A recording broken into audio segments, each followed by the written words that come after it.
सास और बहू की कहानी। माँ जी, सास को काम ही क्या है, आपके सारे काम उंगलियों पे तो हो जाते हैं। कुछ भी। हाँ, हिसाब तो उंगलियों पे ही हो जाता है ना। अरे बेटा, ऐसा सिर्फ अभी लगता है। जो मुझे करना पड़ता है ना, वो तुझे करना पड़े तो समझ आएगा कि असली काम का पहाड़ कैसा होता है। ठीले बराबर वजन भी नहीं है आपके काम में, और बात पहाड़ों के वजन की कर रही हैं आप।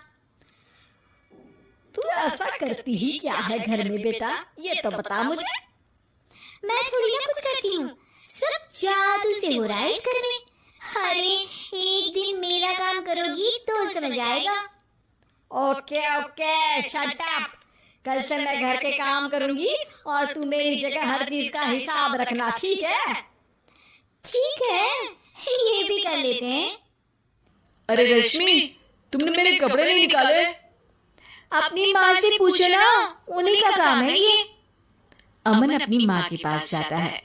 अब मेरे कपड़े आज आप देने वाले हो क्या माँ? हाँ, देना तो मुझे ही चाहिए, पर तेरी बहू ने कपड़े धोने ही नहीं डाले, तो कोई भी धुला हुआ कपड़ा नहीं है बेटा। हैं? ऐसा क्यों?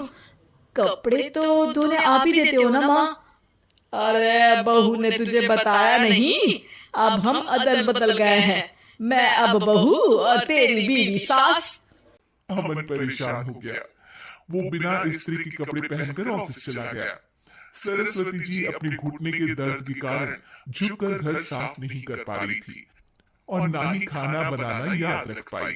उधर रश्मि पहले ही दिन घर की चाबी घुमा चुकी थी और 300 रुपए का हिसाब अलग नहीं मिल रहा था।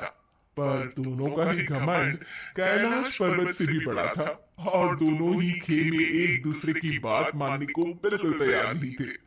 शाम को जब सुरेश जी और अमन खाना खाने बैठते हैं तो सरस्वती जी उनके सामने गाजर और पपीते लाकर रख देती हैं। अरे माँ, ये क्या है?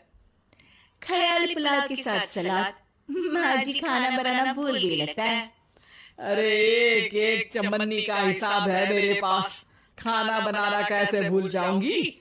ये तो मैंने पढ़ा था कि फल फ्रूट खाने से सेहत अच्छी रहती है, इसीलिए ये ले, एक फल खा ले। बाबूजी, इनकी लड़ाई के कारण ना हमें ठीक से खाना मिल रहा है, उल्टा घर के सारे काम रुक गए हैं। हाँ बेटा, 2 भैंसों की लड़ाई में बेचारे खेत के पौधों का भी नुकसान हो रहा है। पर पापा, क्या बताऊं आपको, मैंने माँ को इस महीने की दूसरी तारीख को बिजली के बिल के पैसे दिए थे।